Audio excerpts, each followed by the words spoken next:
Immigration experts sounding the alarm over how Ottawa's retooled border bill could change how Canada welcomes newcomers. Then we felt that essentially putting forward a second bill that carves out the more contentious elements of Bill C-2 will enable us to get swifter passage of the bill. Okay, so that is the Public Safety Minister introducing Bill C-12 in the House of Commons last week.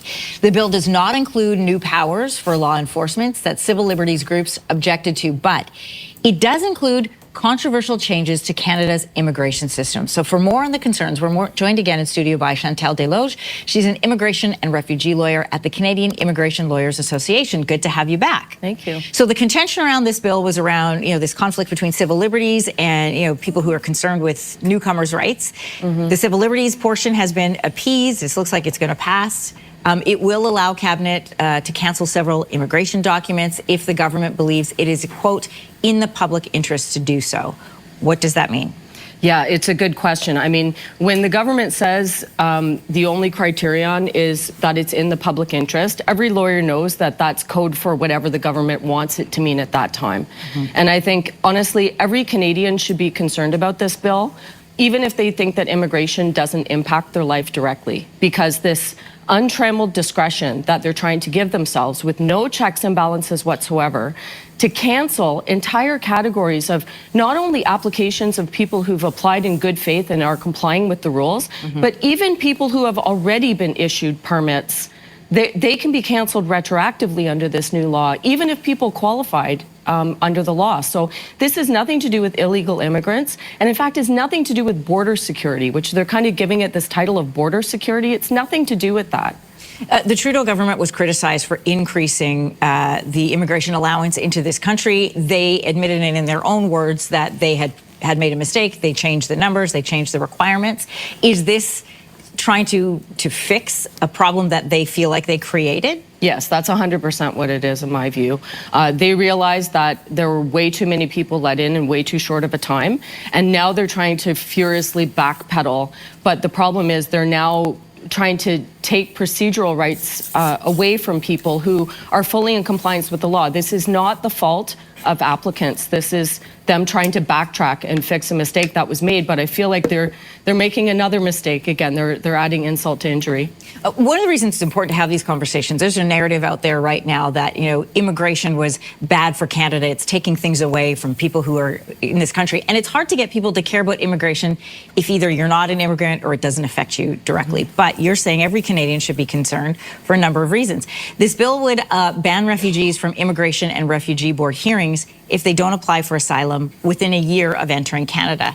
How does that change the process of seeking asylum in Canada, and is that not a good thing? Yeah, no, it's absolutely not a good thing, because the way it's worded is it's within 1 year of the first entry to Canada. Let me give you an example to illustrate. So the war in Ukraine broke out, I guess, February 2022. Okay, suppose I was a Ukrainian citizen who visited Canada 10 years ago before the war started. And I visited Canada, I went to see Niagara Falls, and then I went home again.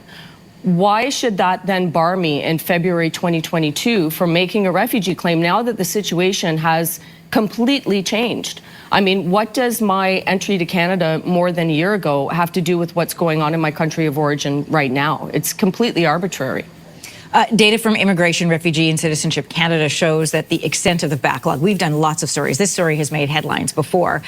This is the backlog of the permanent resident application system. And the wait time for PR under Canada's, quote, humanitarian and compassionate stream ranges from 1 to 50 years.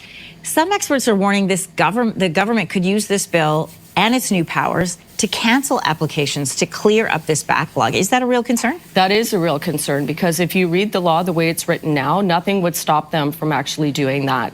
And, yesterday I saw that the government had issued a statement saying, oh, look, we're not going to be unreasonable. Obviously, we're going to, have reasons for doing it, and we'll, it's not going to be an untrammeled discretion. But in fact, in the law, that's exactly what it is. They're giving themselves that broad discretion.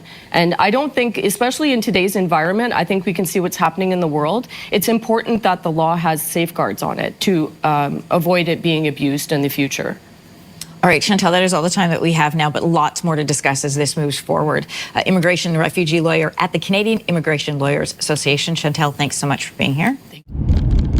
Nongeye kubasuhuza nanone abankurikira mwese mu bice bitandukanye by'isi.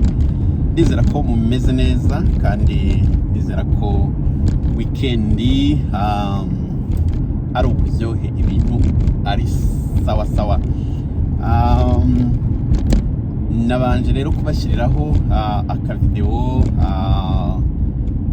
kanyura muri make ku makuru mperutse kubaha. Video yabanjirije iyi ngiyi ku bijyanye n'umushinga w'itegeko uri kwigwaho bikekwa ko birahwihwiswa, niryo jambo ryiza ryo gukoresha, kuko n'abanyamategeko bari kubivuga nubwo bitaremezwa ko uyu mushinga w'itegeko numara kwemerwa mu nteko bakawutora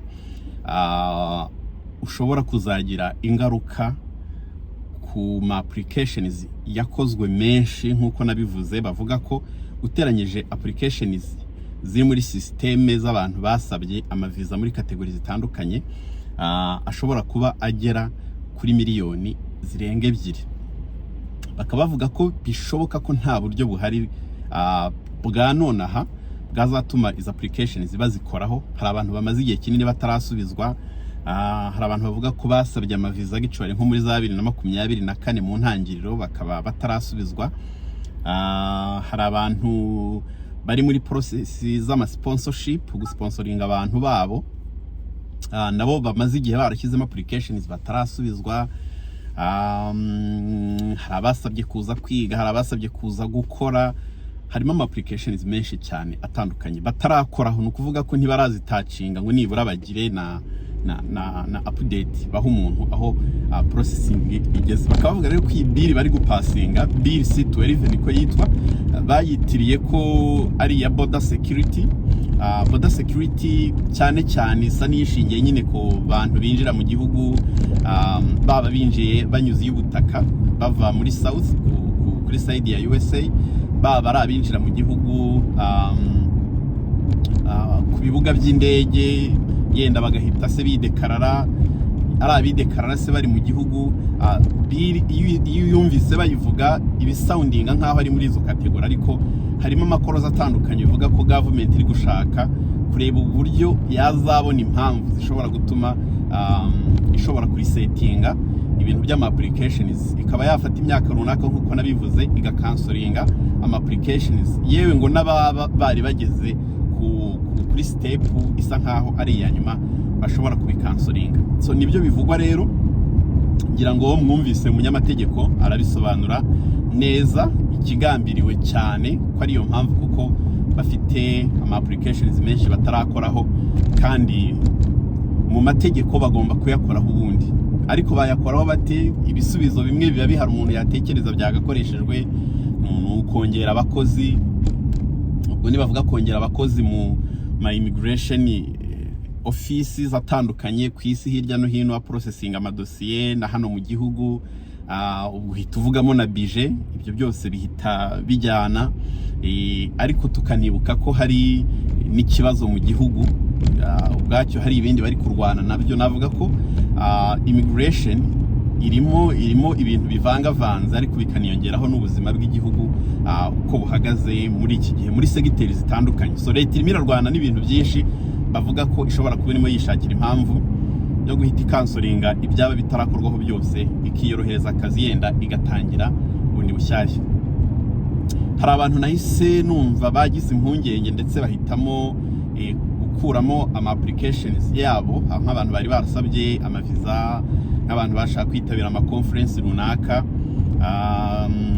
Abantu bamwe ama conference akaba yarabaye cancelled, yarabaye anire atazabaho.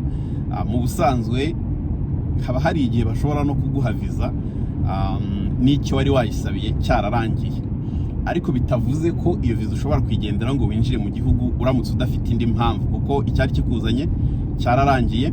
Nubwo baguhaye viza bigusaba gushaka indi mpamvu izatuma ushobora kugendera kuri iyo visa. Abantu bamwe rero basa nk'abatangiye kugira impungenge aho kugira ngo bazabe rejected ari nk'ubwa kabiri cyangwa ubwa gatatu bibe byabagiraho ingaruka in the future, bahitamo gukuramo applications yabo.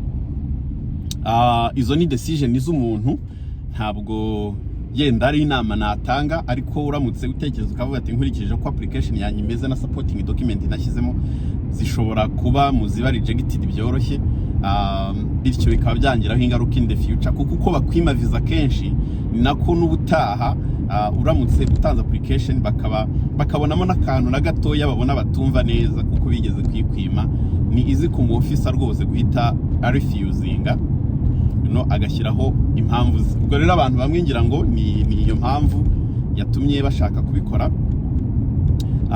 Hanyuma ariko nubwo hariho uyu mushinga bari kuwigaho, ntabwo bibujijwe ko abantu batari kwa applyinga n'ubundi muri kategori zitandukanye, basaba kuza gusura, bafite imiryango hano baracyasaba, bashaka gusponsoringa abantu babo baracyasaba.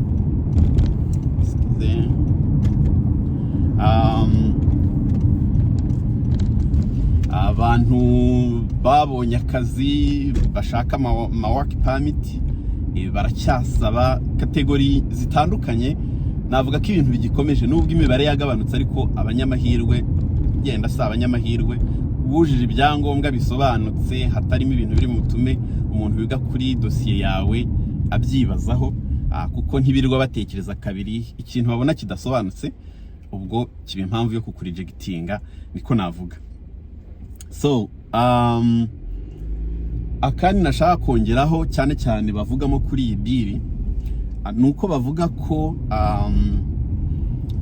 umuntu wigeze gusura Canada in the past akaba ashobora kugaruka ku yindi nshuro yenda ni ya kabiri se cyangwa ni ya gatatu, akaba ariho asaba ubuhungiro, iyi biri ni pass, nabyo bizaba impamvu yo guhita bakurejectinga. Impamvu akangashyizemo nuko nzi ko hari abantu nzi basuye Canada inshuro zirenze imwe zirenze ebyiri, ariko bakaba batekereza ko hari ikindi gihe bashobora kugaruka bagakwama. Ni ukwitonda mukabanza mukareba iyi bira aho yerekera, imyanzuro izavamo, kuko bishobora kuba byakangiza byinshi ku buzima bw'umuntu, umuntu adafashe umwanzuro neza. So ibyo biri muri biri rwose.